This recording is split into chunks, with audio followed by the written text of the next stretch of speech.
That is not the way that history is largely taught in public institutions over the past 20 years. Instead, the Marxist framework that says history is all about oppressors and oppressed.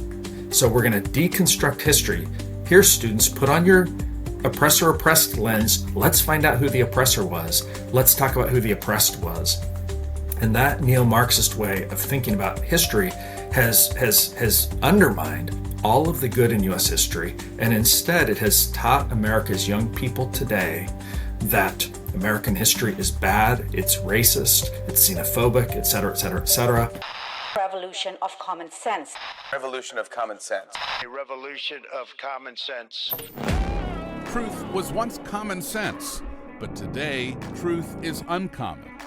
Explore biblical truths around faith, business, and politics with Peter Demas.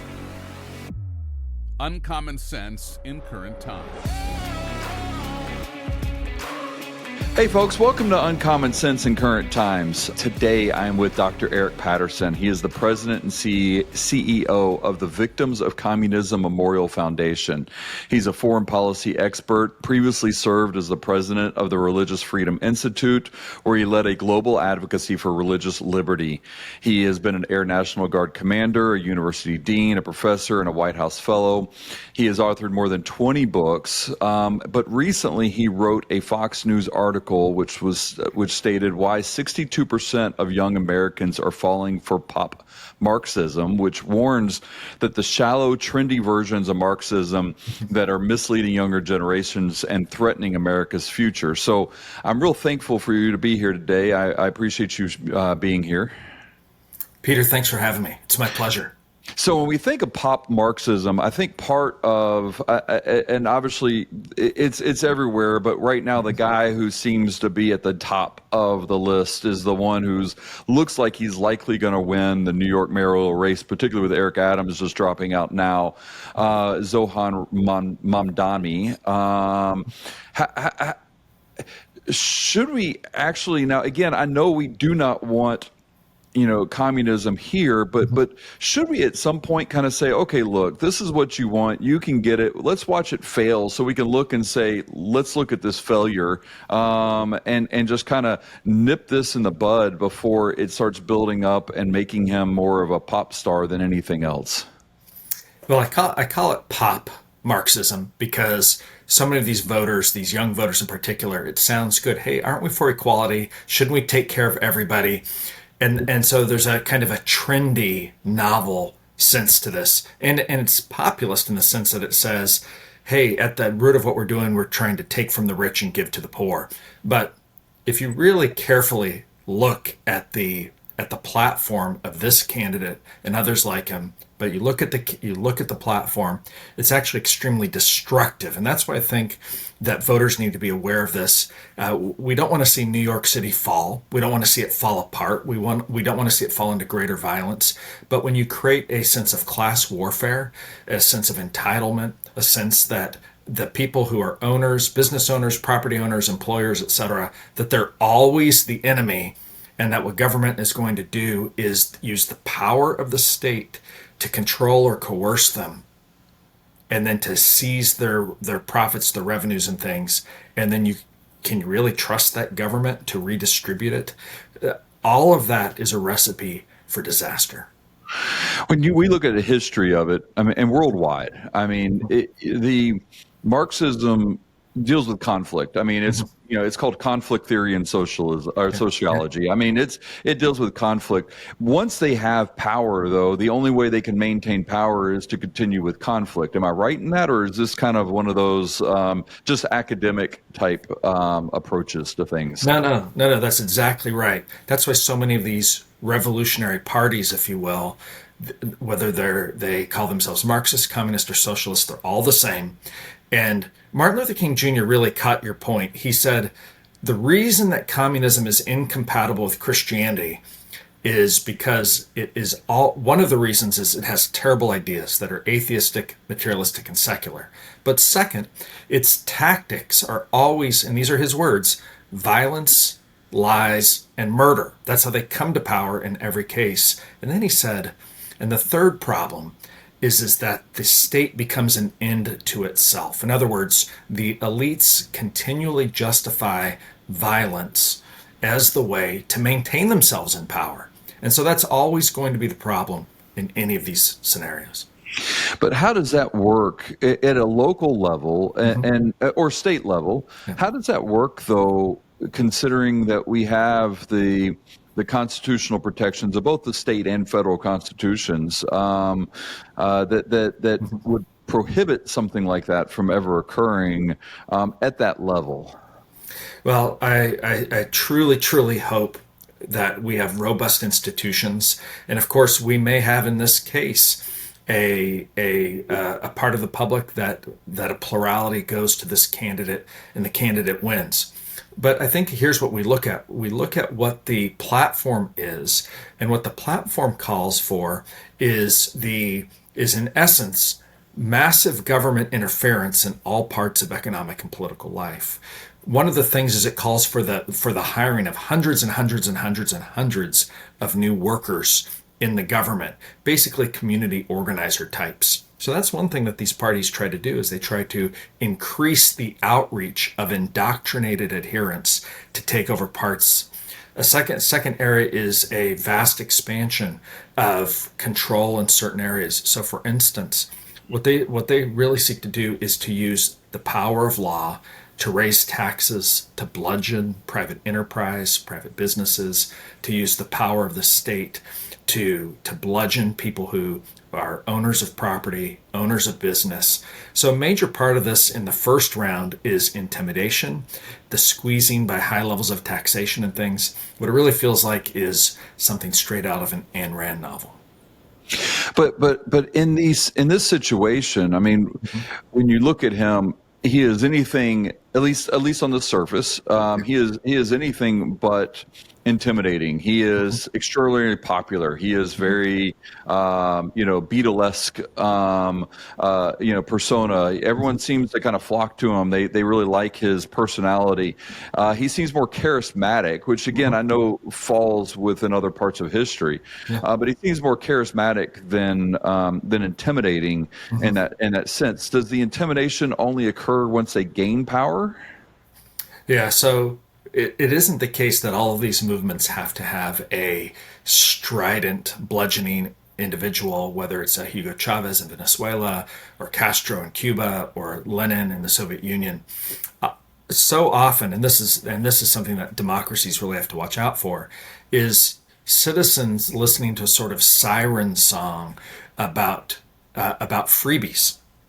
In other words, it can be a very, very charming and youthful argument that says, you deserve this, and we're going to provide you with this service and this service and this service. In this case, in the case of New York, free public transportation, state-owned and run grocery stores, et cetera, et cetera, et cetera. And you have to ask yourself, wow, it does sound good to be, at least for some people, to be cared for or cosseted, coddled, kind of a never-ending childhood of these things being provided. The reality is that all of those things come with a cost. And one of the costs is depriving people of their own sense of responsibility and work. But the second is it deprives people of freedom. And that's exactly what happens in this type of thing. These things all have costs. But in this particular situation, and again, because of the free market, because of how the free market works, he comes in, he does this type of stuff. He takes over the grocery stores, and then other grocery stores say, you know what, we're not going to have anything to do with this anymore. And they're just going to not grow in that area, or they're going to just say we're going to pull out, kind of like what we've seen with a lot of the grocery stores or Walgreens or Walmarts up in the Northwest. So they start pulling out, and people start seeing the impact of it. Wouldn't that have the impact to say, okay, look, we tested this, it doesn't work. So shouldn't we just let the free market just point to the failures of what will happen if he becomes mayor? Well, fortunately, there's an election, so the election allows the first kind of check on whether or not people would vote someone into office who has these policies. The second check, one would think, would be all of the terrible historical examples. When we've had this kind of statist populism take power in other places, say in Cuba, where the second richest country in Latin America then fell to the bottom 10 through the policies of the Castro regime, or Venezuela, which was as rich as France in the 60s and the early 70s, taken over by Chavez, and these kind of populist statist policies have ruined the economy and driven it into just a terrible state today. I mean, one would think that by looking at those terrible examples, that the lesson would be drawn. Boy, we would never want to do that here. We'd never want to have policies that crush the private sector, that target new class enemies, that grow the state. All of that being said, it is often the case that people do not learn from the lessons of history. I'm curious on that. I don't understand that, and maybe it's because I'm a big history fan. I study history for fun. Yeah. So is that where part of the problem is? They don't understand history, or like, how do they maintain that much support? I understand there will always be like some bottom tiered, people who again just want stuff for free. Yeah. But I look at like California and like what California has done to itself. Yes. I mean, and again, I look at, you're right, I look at places like Cuba, and there are a lot of people that still are alive that remember Cuba for when it was an incredible country, had its problems. I mean, it had a lot of major problems there. But when I look at that, I cannot understand, and I don't see how the facts and truth can be overcome by this lie. How does that happen? Well, I think you've hit on a really important point here about history and the way that we teach history. You see, you and I, the way that we learned history was that the facts had to stand for themselves, but that there was a driving theme throughout American history, and goes all the way back to the Mayflower Compact in 1620, through the colonial era, the colonial charters, the aspirations for freedom and equality, the arguments that were made at the beginning of the American War for Independence, which were, all we're asking for is our fundamental rights in that time as Englishmen. In other words, not to be taxed without representation, the protection of our laws and things. And the ideas of freedom were ones that they were not fully realized at the time, as we know, with the evil of slavery and whatnot. But all the way up to the present day, and look at, for instance, what Martin Luther King Jr. said. There was a promissory note in the Declaration of Independence in the Constitution that all men are created equal and endowed by their Creator with certain inalienable rights, and we'll get there over time. It's a beautiful story with warts and scars and problems, but it's also tremendous victories, winning in the Civil War, saving Europe in 1918, saving Europe again in 1945, etc. I mean, there's a lot of good in that story. That is not the way that history is largely taught in public institutions over the past 20 years. Instead, the Marxist framework that says history is all about oppressors and oppressed. So we're going to deconstruct history. Here, students, put on your oppressor-oppressed lens. Let's find out who the oppressor was. Let's talk about who the oppressed was.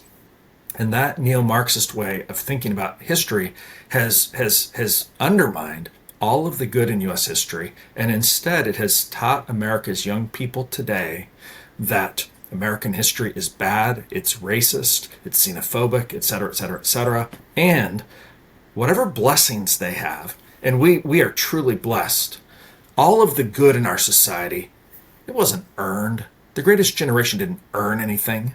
They stole it.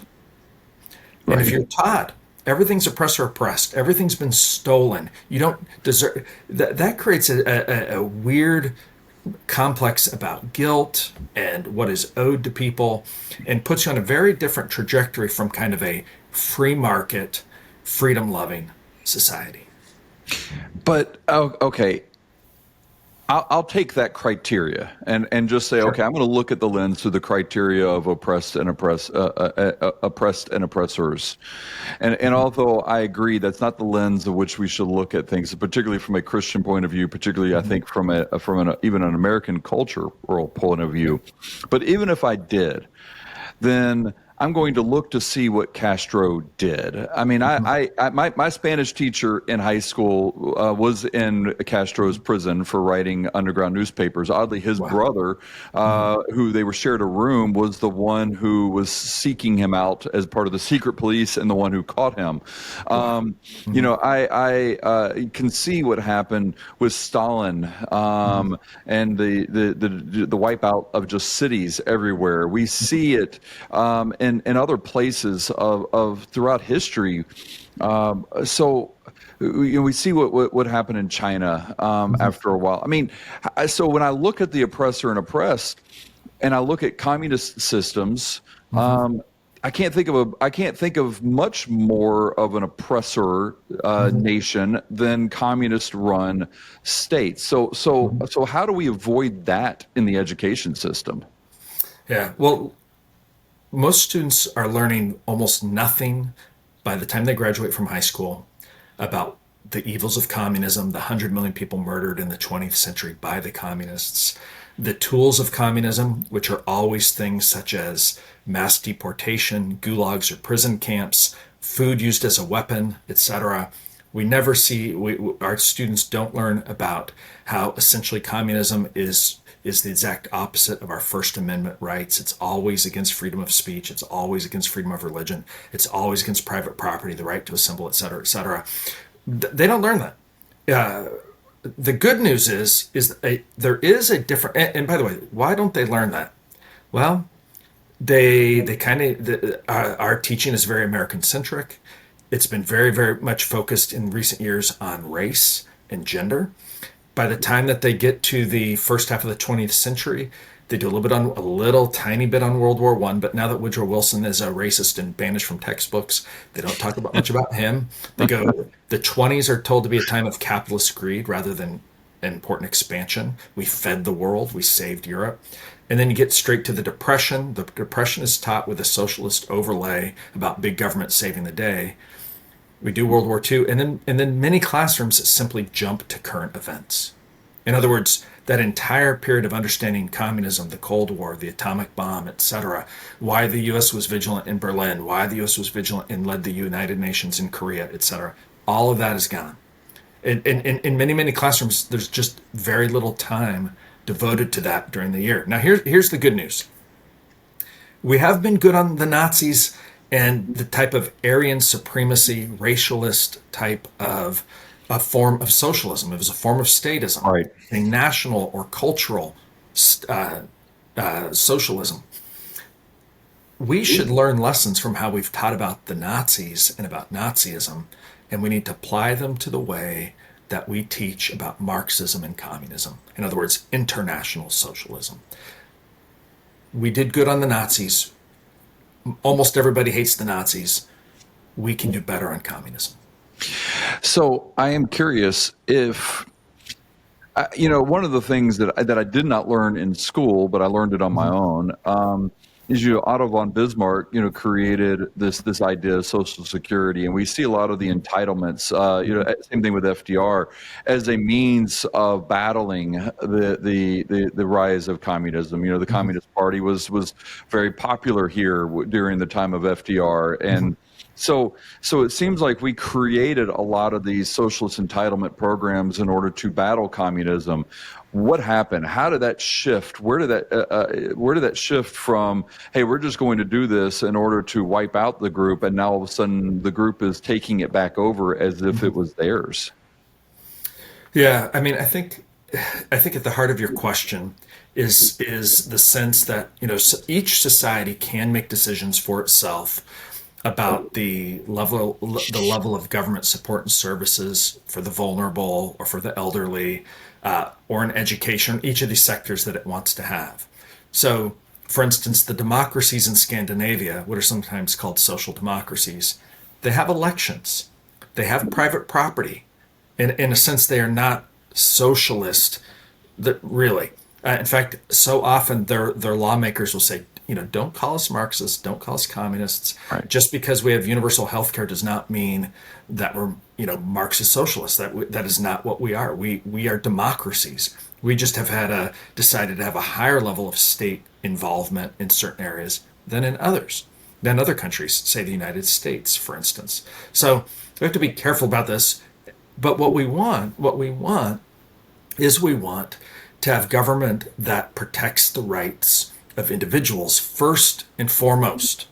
And so the type of platforms that we're talking about today that say the state's going to run the grocery stores, we're going to massively increase the amount of government workers, et cetera, et cetera, et cetera, and how we're going to pay for it.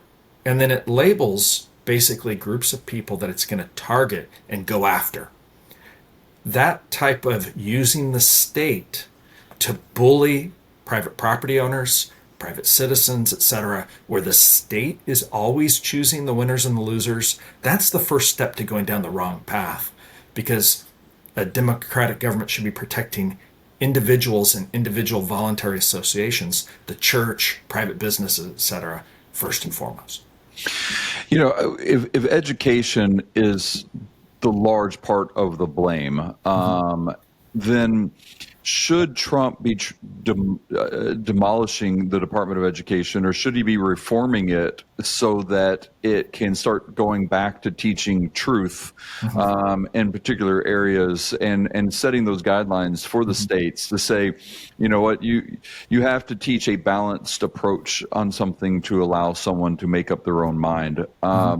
What should that be happening instead? Because that's the other thing, and I'm going to kind of double the question on you. Sure. I apologize, but it also appears that schools in high schools and in college, and I see this from my exposure to both children in high school and in college, which I have a lot of.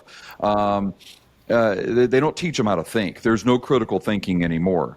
So it seems like they have to kind of go hand in hand. We got to teach people how to critically think, but then we have to give them choices so that they can critically think. Why not change the Department of Education to insist on something like that instead of saying we just got to get rid of it? Well, I love public education. I went to a public high school. I taught at a public high school. My kids were in public school for up through 8th grade. So I don't, and I went, and for grad school, I went to a public university. Although I've taught at private schools, I went to private school for undergrad, et cetera. So I'm quite happy for us to have a vibrant educational sector that has home education, private education, public education. But I would say this, you called it the Department of Education, and I would say that it, with a big capital IT, I'm not sure that it's necessary for our country. I'm not convinced that the role of the federal government necessarily has to be with a federal centralized approach to education. I think that the Department of Education and some other departments and government agencies, those are things that are best left to the 50 states. And so I think that the primary answer is, first and foremost, is every time we create a new government agency, it concentrates power in Washington. It concentrates it in a small group of elites who get to dictate what happens, rather than allowing our so-called laboratories of democracy, if you will, all across the country that are much, much closer to the voters and to the taxpayers for decisions to be made as much as possible at the local level. That's the system of federalism that our country was created with, and that is what we should be moving back towards. Now, there also seems to be a shift, particularly among Gen Zs, and I think a little bit among Gen Ys, that because of what happened during COVID, because they got to see it. My children are both Gen Z. They both they got to experience. They were able to graduate because they were graduated after 2020, but they got friends that didn't. They got to see a lot of the problems that happened because of COVID, and that strict government shutdown, that strict government control. Do you think that they that ultimately ended up being a positive, because now they're more likely to resist the pop Marxism, or maybe not resist it on the front end, but maybe catch it quicker on the back end? I really don't know. I think that this is a hard one. For instance, we have this survey from earlier this year that says that 62% of young adults and teens are supportive of some form of socialism. We've seen surveys going back to at least 2010 that says at least a third of our young people and young adults are. So that spans actually perhaps even it's Y and Z going back, if we're going back 15 years or so.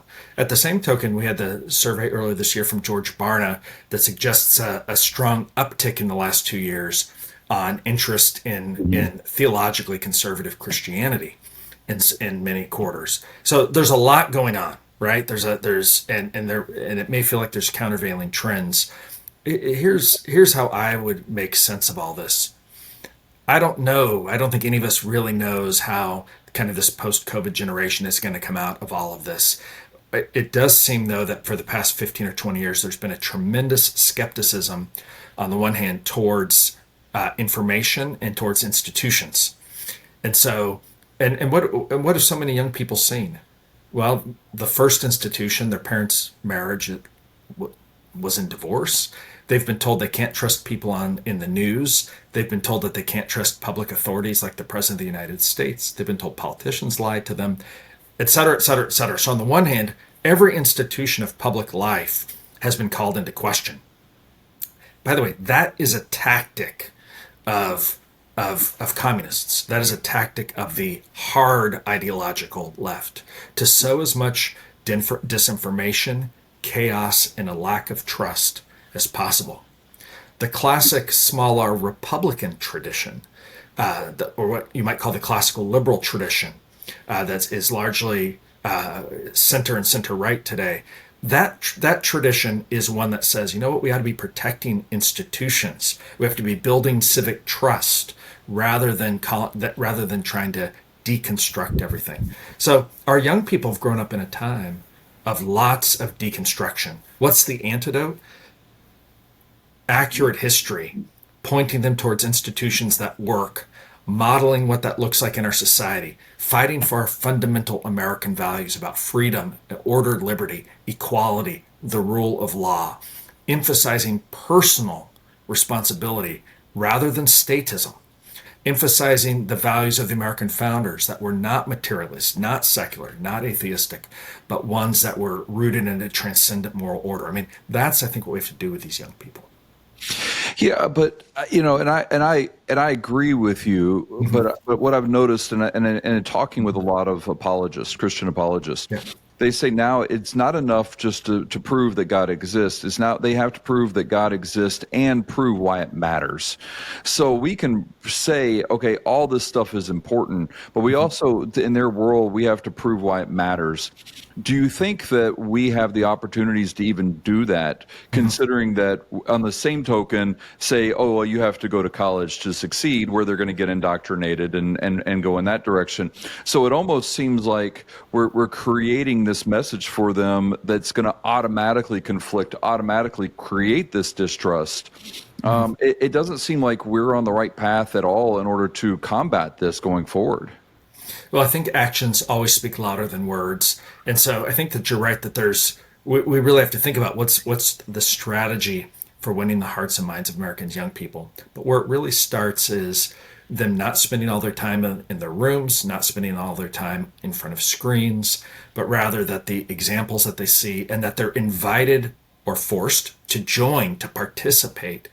So many young people, by the time that they're 20, have spent countless hours on screens and countless hours doing enrichment activities rather than rolling up their sleeves and really participating in meaningful, constructive activity. I can tell you this as someone who hires a lot of interns over the years. What I so often find in the resumes of many, many college students, especially from more elite schools, is they've never worked. Right. And so, they've had enrichment activities, in other words, glorified forms of babysitting, and forced kind of community service that's totally bogus, rather than part-time job during the summers, opportunities to work, meaningful long-term service, maybe at a church or a service club, or through a scouting organization or something of that nature. I mean, there really is a difference between and so what we're talking about is cultural renewal that happens in large part by participation, by being a young citizen, and this starts in the family. It starts in the church. It starts in our local communities. Mm-hmm. Yeah, I can't agree more. I'm in the restaurant business primarily. Is my and the volume of people that don't work now, and I just shocked when they come and start their jobs in their 20s with no experience whatsoever. I mean, just even, it used to be a third of all Americans got their first job in a restaurant before they were 18, and it's amazing to me. Mm-hmm. So I agree. That's part of the solution that we have. What is the first warning sign? So the people that are listening to this, and what's kind of like the first warning sign of, hey, we really need to step up here if it's happening in their communities? Because a lot of times this stuff is also happening in small towns or, in smaller states, is not getting the attention that you would be getting, say, in New York City.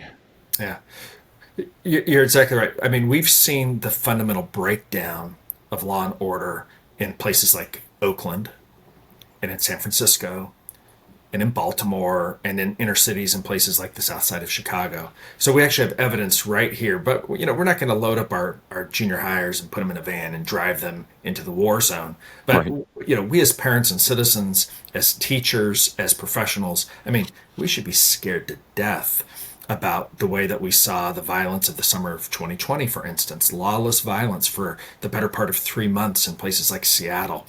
That lawlessness is right at the door. It's that close, and it comes from this kind of this Marxist view that